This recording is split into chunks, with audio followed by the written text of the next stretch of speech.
দুনিয়াটা বড় অদ্ভুত, তাই না? কেউ কারো খবর রাখে না, খবর নেয়ও না।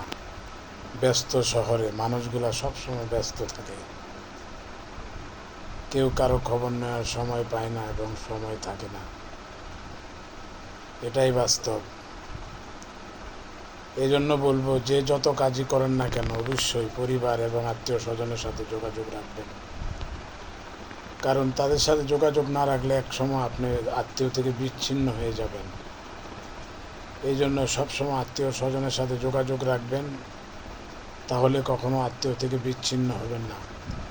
এবং আল্লাহ রাসূল বলেছেন, আপনারা সম্পদশালী হইতে হইলে অবশ্যই আত্মীয় স্বজনের সাথে যোগাযোগ রাখতে হবে। যদি মনে করেন যে না, আত্মীয়র সাথে যোগাযোগ করলে আপনার টাকা খরচ হবে, আপনার অর্থ খরচ হবে, এটা ভুল ধারণা।